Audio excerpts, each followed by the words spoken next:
14e numéro d'Afrique Sport. Bonsoir à vous fidèles téléspectateurs de Télé Sud en Afrique et au-delà des frontières africaines. CAN féminine Total Énergie Maroc 2022. L'ouverture de la compétition se fera ce samedi 2 juillet. Elle se jouera jusqu'au 23 juillet 2022 au Maroc. Tournoi UFOAB U17, le Nigeria sacré champion. CAN Beach Soccer 2022, le tirage au sort des éliminatoires s'est déroulé en fin de semaine dernière au Mozambique. Jeux méditerranéens, l'Algérie accueille la 19e édition des Jeux méditerranéens 2022. On en parle ici tout de suite.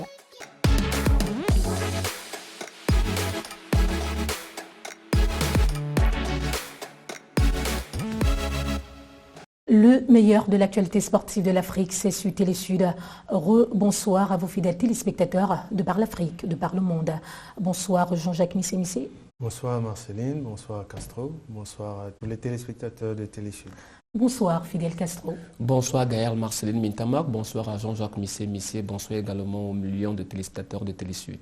La 19e édition des Jeux méditerranéens a débuté le 25 juin 2022 à Oran en Algérie. Cette compétition qui regroupe cette année 26 pays des 3 continents qui bordent la Méditerranée s'achèvera le 5 juillet 2022. L'Afrique qui est représentée par 5 pays, à savoir l'Algérie, le Maroc, l'Égypte, la Tunisie et la Libye. À l'occasion, 27 disciplines sportives seront disputées, dont l'athlétisme, le football, l'escrime ou encore la boxe.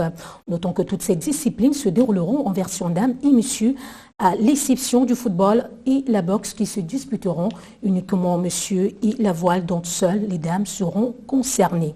À l'ouverture de ces Jeux, le 25 juin, l'Algérie a remporté le match de football contre l'Espagne pour un score de 1-0 alors que la France a pris le dessus sur le Maroc 1-0.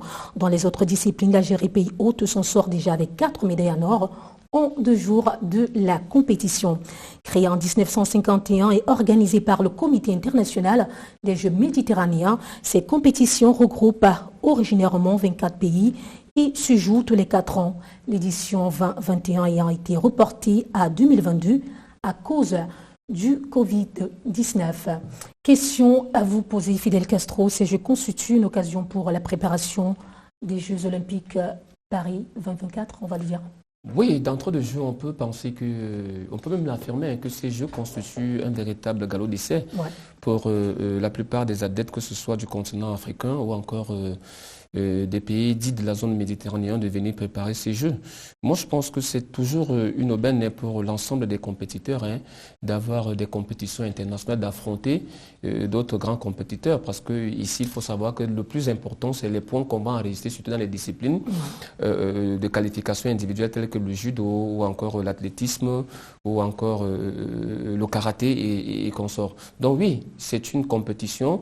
Même si on sait qu'il y aura d'autres occasions comme les Jeux européens, qui se disputeront les 21 et 2 juillet 2023 en Pologne. Oui, c'est pour les autres, mais quand je dis pour eux, c'est une aubaine parce que si on va regarder avec le continent ou encore avec l'Afrique subsaharienne, où il n'y a pratiquement pas de jeux de la même, du même sphère, on peut quand même dire qu'ils ont un avantage. Parce que dans le ranking mondial, c'est des compétitions qui comptent pour le nombre de points. Alors qu'ici, si vous prenez les disciplines, comme je viens de le citer, telles que le judo, ils vont certes engranger des points, mais que seront les athlètes qui sont issus du continent, si vous voulez, de la zone Afrique subsaharienne, ils n'auront pas les mêmes points qu'ils vont engranger. Je dis oui, c'est quelque chose de bénéfique, c'est bénéfique pour eux. Encore que ça se situe à une période où il n'y a pas véritablement d'autres grandes compétitions. Donc moi je dis, il y a un langage qui dit à quelque chose malheur. Et bon, le malheur, c'est que le Covid est apparu et ça a permis qu'il y ait.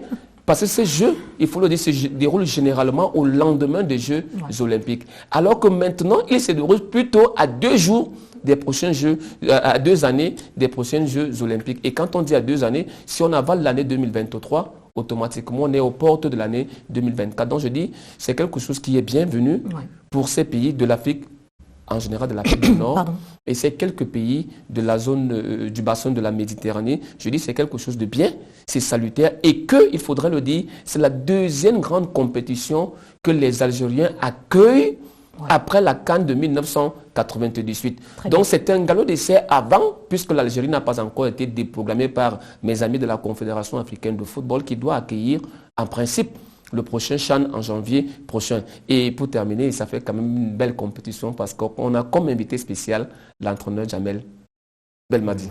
Belmadi qui est très attendu, Jean-Jacques Missi. C'est juste également l'occasion de découvrir plusieurs disciplines peu connues en Afrique, comme l'escrime, on en parlait encore lors de la précédente édition, le badminton ou encore le hockey sur gazon.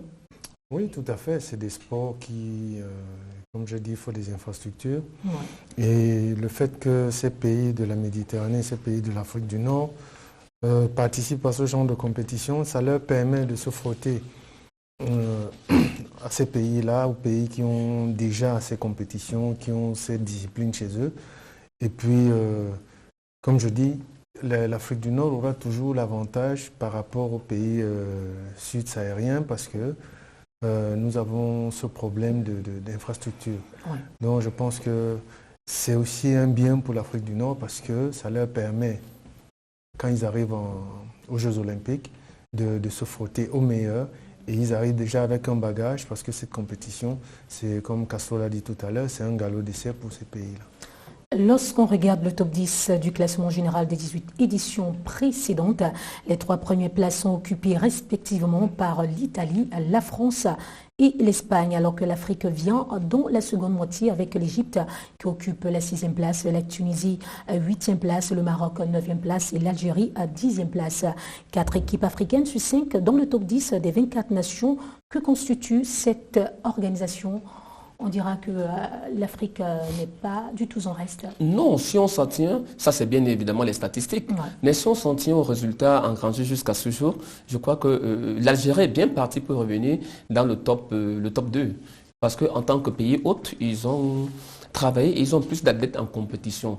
Donc je crois qu'à côté de l'Algérie, on va retrouver les ténors de l'Afrique du Nord, que sont l'Égypte, qui depuis des années a toujours démontré que c'est une grande nation de sport. Donc moi je me dis, oui, l'Algérie va faire un bond vers l'avant, y compris l'Égypte. Et à côté de ces 2 grandes nations, on peut donc adjoindre la Tunisie. Maintenant, est-ce que, des résultats qu'on a à présent, oui, l'Italie est déjà présente, la Serbie, qui sont des nouvelles nations, la Serbie est présente, la Croatie est présente. Maintenant, on n'est qu'au début de la compétition. Attendons voir ce que toutes ces nations vont servir. Mais moi, je le dis encore, vous savez, ce qui dérange un peu en Afrique depuis des années, c'est au niveau des sports individuels, des sports nouveaux. L'Afrique, Jean-Jacques vient de le dire tout à l'heure, on a un problème infrastructurel. On y va un peu vite. Et si aujourd'hui, l'Algérie a pu mettre ces infrastructures, je pense qu'ils vont engranger non seulement plus de médailles, mais c'est une vraie perspective parce que pour les prochains Jeux Olympiques, ça leur permettrait de mieux préparer leurs athlètes et de pouvoir se qualifier parce que dites-vous que si les États-Unis, si la Russie, si la France sont toujours parmi, et la Chine, sont toujours parmi les premières nations dans les Jeux Olympiques, c'est parce qu'elles ont plus d'athlètes dans les sports dits individuels et qui engrangent plus de médailles contrairement aux sports collectifs. Et l'Afrique du Nord qui s'illustre de mieux en mieux. CAN Beach Soccer 2022, le tirage au sort des éliminatoires s'est déroulé en fin de semaine dernière au Mozambique.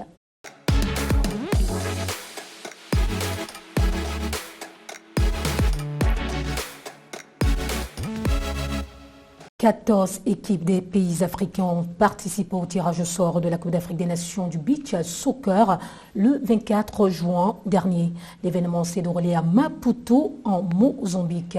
Pour la Confédération africaine de football, il s'agira des doubles confrontations dont les combinaisons sont le Seychelles contre Madagascar, Comores contre Ouganda, Malawi, Tanzanie, Libye, Nigeria, Côte d'Ivoire, Maroc, Cameroun, Sénégal et enfin Ghana, Égypte. Les 7 équipes qualifiées au terme de ces doubles confrontations rejoindront le Mozambique, hôte de la compétition pour la phase finale. Les rencontres auront lieu du 22 au 24 juillet pour la phase aller et du 5 au 7 août pour la manche retour. La phase finale est prévue du 21 au 30 octobre. Le tenant du titre est le Sénégal, le plus titré de la compétition avec 6 sacres.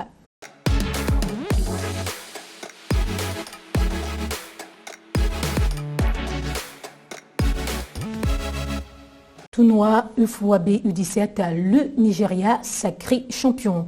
2 buts contre 1, c'est le verdict de la finale du tournoi UFOAB de moins de 17 ans qui s'est joué en fin de semaine dernière en terre ghanéenne. Les Super Eagles du Nigeria ont remporté au haut des pieds cette compétition devant une équipe burkinabé assez conquérante et audacieuse.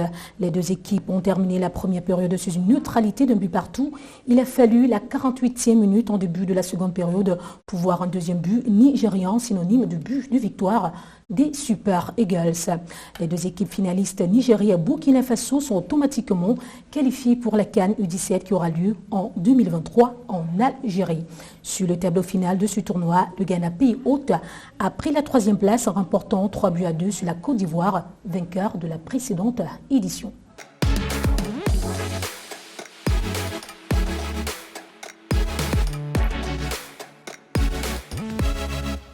CAN féminine Total Énergie Maroc 2022. L'ouverture de la compétition se fera ce samedi 2 juillet et elle se jouera jusqu'au 23 juillet 2022 au Maroc.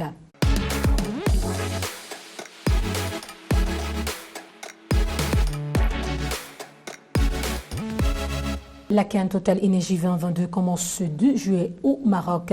Pendant cette 14e édition du genre, 12 pays d'Afrique se rivaliseront pour succéder au Nigeria, victorieuse de la dernière CAN jouée au Ghana en 2018. À quelques heures de l'arrivée de rideau, le royaume chérifien s'estime prêt pour accueillir les délégations dont les équipes nationales s'activent dans les préparatifs à travers des matchs amicaux.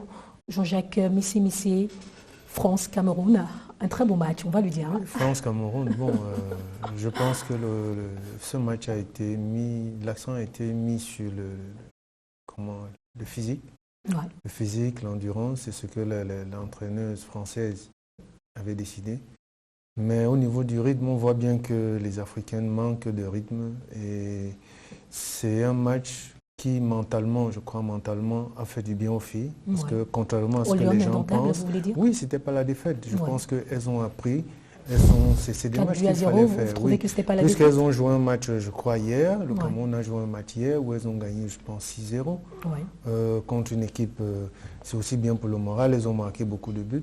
Je pense que c'est des... La preuve que c'était bien vu par la Fédération camerounaise. Non, c'était bien vu. C'est des matchs, il faut se confronter à ce genre d'équipe, à ce genre de pays pour pouvoir progresser. Justement, on va dans ce sens, Fidel Castro. On a de nombreux pays en Afrique, mais lorsqu'on va chercher au-delà des frontières africaines pour préparer une compétition comme celle-là, France-Cameroun, c'est quoi le but recherché? Le but de rechercher, je suis africain. Quand on sait que le niveau de jeu n'est pratiquement pas le même. C'est pour ça que je vous dis que c'est osé. Je vais commencer par ce proverbe africain qui dit « Pour devenir le meilleur, il faut battre les meilleurs ». Ça voudrait dire quoi? Ça voudrait dire que quand on a l'objectif de titiller les grandes nations, il faudrait forcément aller affronter ces grandes nations-là. Et depuis des années, si vous prenez un match comme le match Cameroun-France, puisque c'est de ça qu'il s'agit, vous allez comprendre que le Cameroun, en 5 finales disputées contre le Nigeria, a toujours perdu contre la même formation du Nigeria. Ça voudrait dire ici qu'il faudrait que le Cameroun aille toujours chercher ce qu'il y a de plus solide et de plus grand pour pouvoir affronter les meilleurs. Et c'est pour ça que moi je dis, et il faudrait voir qu'au-delà de la CAN, parce que je dis, en Afrique, même si on peut s'attendre à quelques 2 ou 3 surprises, encore qu'au football féminin, la hiérarchie est tellement bien respectée que peut-être on aura droit à une surprise qui peut être le Maroc. Parce que je dis, on connaît presque les qualifiés pour le dernier carré, c'est le Cameroun, c'est le Nigeria, c'est l'Afrique du Sud, c'est le Ghana, parce que c'est les 4 qui vont toujours. Parce que l'Afrique a 4 pays. Maintenant, l'objectif, c'est parce que c'est les 4 qui sont qualifiés pour la Coupe du Monde. On n'y va pas de plus. Et parce que ce sont ces 4 pays qui sont qualifiés pour la Coupe du Monde. Et c'est pour ça que le discours tenu par le président de la Fédération camerounaise de football, M. Samuel Eto'o, est assez salutaire. On connaît qui va aller en Coupe du Monde. L'objectif n'est pas la CAN, mais c'est plutôt d'aller titiller ces grandes nations. Et au sortir de cette confrontation, je dois vous le dire, à mon sens, le Cameroun a fait beaucoup de progrès. Parce que la dernière confrontation, les Lions ont quand même pris 6-0. Et au bout de la 35e minute, nous étions toujours 0-0. Et Corinne Diacre, quand on l'envoyait sur le banc de touche, commençait déjà à se poser un certain nombre de questions. C'est pour dire que l'équipe a fait d'énormes progrès. Je dois vous avouer que l'Afrique du Sud, il y a quelque temps, a pris 9-0. contre cette même équipe de France. Le Nigeria Nigeria a pris 7-0. C'est pour vous dire que les Lions ont fait un véritable travail. Merci Fidel Castro. On poursuit avec la mascotte. Il s'agit donc du lion en référence au lion et lion de l'Atlas du Maroc. Symbole indéniable de puissance et de courage. Titrit est également un prénom au marocain Amazish qui signifie star ou célébrité et qui caractérise une personne fière, digne, rigoureuse, déterminée. Jean-Jacques Missi, cette mascotte a donc été dévoilée le 22 juin dernier par la Confédération africaine de football. La mascotte qui s'appelle Titrit, synonyme de célébrité. Voilà. Oui, célébrité, et puis le lion est célèbre. Toujours. Bon, je crois que c'est la mascotte africaine, c'est le roi de la savane. Ouais. C'est les pays qui ont cet emblème-là. Le lion, c'est quelque chose qui symbolise le courage, la puissance. La puissance, majestueux, beauté. Donc, c'est tout à fait normal. Parlons des stades. 3 stades principaux ont donc été désignés pour cette compétition, à savoir le stade Moulay Abdallah. Inauguré officiellement en 1983, le stade Moulay Abdallah est situé au sud-ouest de la ville de Rabat et a une capacité de 52 000 places. Dans ce stade se joueront les matchs de la poule A qui constituent le Burkina Faso, le Sénégal et le Maroc, pays hôte. Le stade Moulay Hassan, d'une capacité de 12 000 places avec une pelouse naturelle. Le stade Moulay Hassan situé à Rabat a connu une rénovation significative en 2012. Ce stade accueillera les rencontres de la poule C qui constituent le Nigeria, l'Afrique du Sud, le Botswana et le Burundi. Le stade Mohamed V, vieux depuis 1955, le stade Mohamed V est sans doute le stade le plus affluent du Maroc. Il est situé à Casablanca et dispose d'une capacité de 97 000 places. Les équipes de la poule B joueront dans ce stade, à savoir le Cameroun, la Zambie, la Tunisie et le Togo. En termes d'infrastructure, le Maroc n'a plus rien à démontrer sur le plan africain. Fidel Castro. Oui, je pense que si on s'en tient aux dernières compétitions de la CAN féminine, on comprend qu'il y a eu une nette amélioration. Parce qu'on est parti d'un seul stade avec 2 poules pour en arriver à 2, parce qu'en 2016 au Cameroun, c'était 2. On va au Ghana, on commence à franchir le cap de 3 stades. Moi, je pense qu'aujourd'hui, c'est tout bénef pour l'émancipation, mais encore pour le progrès, le développement du football africain. Parce que c'est quand même devenu un phénomène de voir des filles jouer dans un stade de 97 000 places. Ça ne s'est jamais vu en Afrique.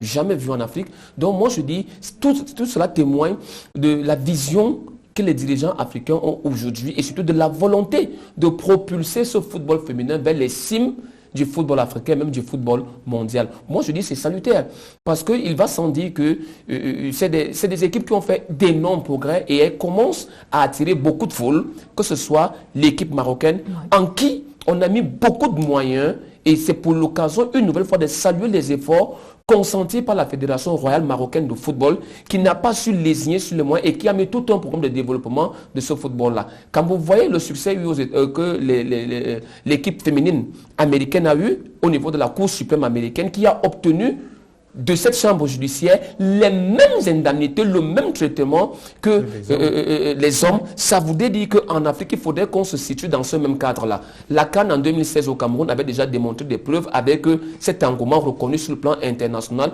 Au Ghana, on a eu un petit peu de soucis, mais je pense que là, le Maroc a tout mis. Et quand tout le monde sait que le Maroc, depuis 4 ou 5 ans, le Maroc commence à faire des yeux d'eau parce qu'il ne faut pas se cacher. Le Maroc a une vision, le Maroc a eu un objectif, c'est de pouvoir organiser la Coupe du Monde, d'être le 2e pays africain à organiser la Coupe du Monde. Et je crois qu'ils se sont dotés des moyens, des infrastructures nécessaires et ont mis en place une politique financière. Moi, je dis cette CAN va nous réserver beaucoup de surprises. Maintenant, là où moi, en revanche, j'ai un doute, c'est simplement au niveau de l'affluence au niveau des stades. Parce qu'on sait que s'il y a un problème qui dérange dans cette zone-là, ce n'est pas l'infrastructure, mais c'est beaucoup plus au niveau de la fête populaire. Est-ce qu'on aura droit à des stades remplis quand ce n'est pas le Maroc qui joue? C'est là où est tout mon problème. Poursuivons avec la préparation de quelques équipes. Parlons du Cameroun. Après une victoire de 1-0 lors de le match amical contre le Sénégal, les Lions indomptables du Cameroun affrontaient samedi dernier l'équipe féminine de la France. Un match au terme duquel les Bleus ont laminé l'équipe du Cameroun 4-0. Une défaite qui a laissé couler beaucoup d'encre et de salive dans la presse camerounaise. On en parlait encore tout à l'heure, Jean-Jacques Missi. Est-ce que véritablement le niveau du jeu des Camerounaises observé lors de ce match laisse l'espoir d'un lendemain meilleur? Au niveau africain, oui, je pense qu'elles ont toujours cette possibilité d'arriver en finale. Ouais. Mais elles ont rencontré une équipe, la France est parmi les meilleures nations. Elle est la première nation. Elle est parmi les meilleures nations au monde. Ouais. Donc aujourd'hui, la France rivalise avec le Brésil, avec les États-Unis, avec la Suède, parce que ce sont des nations aussi fortes. Le Cameroun a encore beaucoup de travail, en tout cas les pays africains ont beaucoup de travail à ce niveau. Ce que je déplore, je voulais juste pas revenir sur ce que Castro a dit, juste ajouter quelque chose dans ce qu'il a dit en quelques mots. Ouais. C'est que la CAF vient de mettre une commission pour le développement du football où il y a Jérémy Dutable, Joseph-Antoine Bell et Khalilou Fadiga. Je déplore juste dans cette commission qu'il n'y a pas de femmes qui ont joué au football. Il n'y a que des hommes. Alors que là, c'est un tout. C'est le développement du football en général, que ce soit avec les hommes, que ce soit avec les femmes. J'aurais souhaité qu'il y ait au moins 3 joueuses internationaux. Peut-être passer Perpétue au coach encore en action ou encore oui, c'est pas grave, mais je pense qu'il y a des filles, qui ont arrêté leur carrière, qui ont été des grandes joueuses en Afrique qu'on connaît, qui auraient pu être dans cette commission-là. Parlant du Maroc et de la Zambie, les deux pays ont fait un match amical le 18 juin dernier, soldé par un score 2 buts partout. Les Lions de l'Atlas ont ensuite fait un jeu égal avec la Côte d'Ivoire. 0 but partout, c'était le 23 juin. Dans l'ensemble, les Lions de l'Atlas semblent très sereines. On va le dire à Fidel Castro. Oui, quand on voit leurs résultats, ça fait quand même longtemps qu'elles n'ont pas perdu de rencontre. Et elles sont en train d'affronter tout le gratin du football africain. Tout à l'heure, vous venez parler de la Zambie, avec lesquelles elles se sont séparées sur un score de parité d'un but partout. Quand on sait que la Zambie est la dernière équipe qui avait éliminé les Lions indomptables, quand on sait que la Zambie a toujours posé des problèmes, que ce les soit Zambiennes qui veulent marquer l'histoire. Qui veulent marquer l'histoire. Donc je dis, moi je continue à le dire que c'est que cette équipe marocaine risque d'être la surprise qui va s'interposer dans le Big Four du football féminin en Afrique. Parce que quand on voit les résultats depuis la Coupe Boiry, qui s'est disputée il y a 2 ans, quand on voit ce qu'elles font depuis un certain nombre de temps, on se dit quand même qu'il y a quand même lueur de penser que cette équipe va venir titiller les 4 grandes nations que sont le Nigeria, les 3 grandes nations que sont le Nigeria, l'Afrique du Sud et le Cameroun. Elles ont une place à se faire et je pense que cette équipe marocaine est à prendre très au sérieux. Moi, je la vois dans le top 3 de cette CAN. Togo et Burkina Faso pour leur première participation à cette compétition. Les Togolaises sont au Maroc depuis samedi dernier et disputeront un match amical annoncé contre le Botswana ce 29 juin. Les étalons du Burkina Faso, quant à elles, continuent à espérer une meilleure réorganisation. Autour d'elles, on se souvient que la question des primes a posé un problème à un certain moment. Question à vous poser, Jean-Jacques Missi. D'une part, on note une équipe togolaise enthousiaste. Et d'autre part, on note une équipe burkinabé un peu crispée. Bon, les Togolaises sont enthousiastes, mais les Burkinabés, il faut voir comment elles vont venir. Est-ce qu'elles vont se surpasser en disant, même si on a ces problèmes de primes, c'est sur le terrain qu'on va montrer, parce qu'aujourd'hui, elles savent qu'elles peuvent être vues, donc il faut mouiller le maillot, peut-être qu'elles peuvent être professionnelles, parce que ça aussi, ça joue. Elles peuvent se dire, bon, individuellement, est-ce que je peux avoir la chance d'être repérée et tout ça. Mais je pense qu'ici, chaque fois qu'il y a un problème dans l'organigramme d'une association, les résultats se sentent à la fin, parce que je ne vois pas comment les Burkinabés, avec tous ces problèmes de primes et tout, elles vont faire bonne figure, parce que ça fait partie de la préparation. Quand on n'est pas bien mentalement, physiquement, la préparation se passe toujours mal. Terminons par l'Afrique du Sud et le Nigeria.